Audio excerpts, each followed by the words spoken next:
चालू हो गया ना। Hello guys, I am Bhagwat sir. चलिए आज शुरू करते हैं क्लास। देखते हैं बेसिक से एडवांस की तरफ जाने के क्या किस तरह से हमको जो है प्रैक्टिस करनी चाहिए। तो आज हमारा पहला लेसन है part of sentence. Part of sentence का अर्थ होता है वाक्य के भाग। वाक्य के कितने भाग होते हैं, जो हम सेंटेंस बनाते हैं उसके कितने भाग होते हैं। तो इसको समझने के लिए सर्वप्रथम हमें जो है ये समझना जरूरी है कि सेंटेंस है क्या, सेंटेंस किसे कहते हैं। तभी तो हम जान पाएंगे कि सेंटेंस के कितने भाग होते हैं। तो एकदम नॉर्मली नीचे से बेसिक से हम समझते हैं। पहले देखिए लेटर।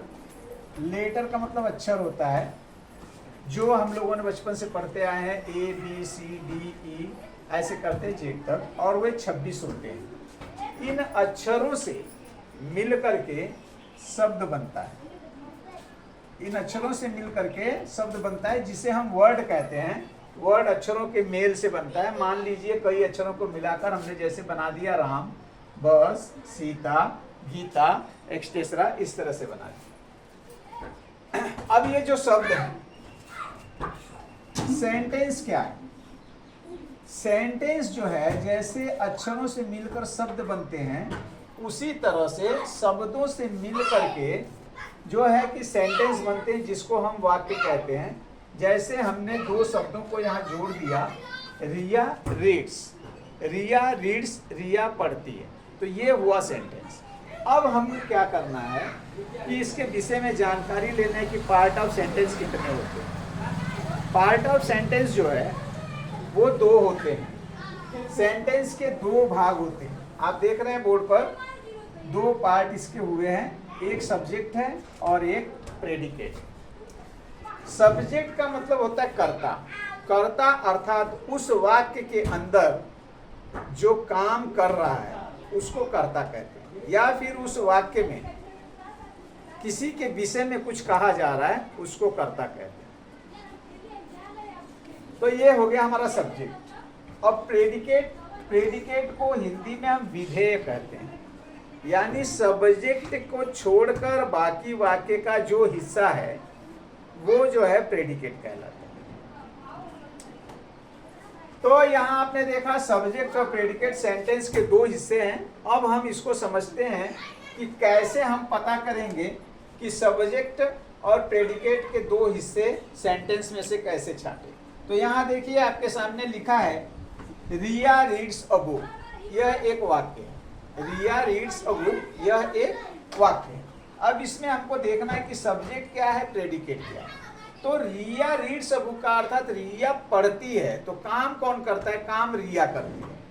अर्थात हमारा सब्जेक्ट कौन हो गया? रिया हो गई। सब्जेक्ट हमारा कौन हो गया? रिया हो गई। तो रिया हमने इसको सब्जेक्ट बना दिया, रिया। ये हो गया हमारा सब्जेक्ट। अब प्रेडिकेट क्या हुआ? तो प्रेडिकेट रिया को छोड़ करके ये शेष जो वाक्य के भाग हैं वो हो गया प्रेडिकेट। अर्थात reads a book, reads a book. आप देख रहे हैं रीड्स अ बुक, ये जो हो गया हमारा प्रेडिकेट का हिस्सा हो गया। इसी तरह से दूसरे वाक्य को देखिए, और little girl sings a song. एक छोटी लड़की गीत गा रही है। एक छोटी लड़की गीत गा रही है। अब हम इसमें देखना है कि भाई इसमें सब्जेक्ट क्या है, तो किसके विषय में बात कर रहे हैं, काम कौन कर रहा है, गीत कौन गा रहा है। तो गीत गा रही है एक छोटी लड़की। कौन गा रहा है? एक छोटी लड़की। तो ये जो है हमारा सब्जेक्ट हो गया, और हमने यहाँ लिखा अ लिटिल गर्ल, लिटिल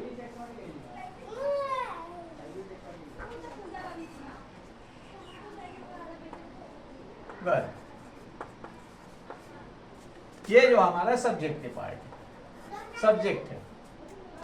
उसके बाद प्रेडिकेट क्या होगा? तो प्रेडिकेट सिंग्स अ सॉन्ग। क्या काम किया उसने? गीत गाया। सिंग्स अ सॉन्ग, ये हो गया प्रेडिकेट। तो ये प्रेडिकेट हो गया, सिंग्स अ सॉन्ग। ये प्रेडिकेट हो गया। इस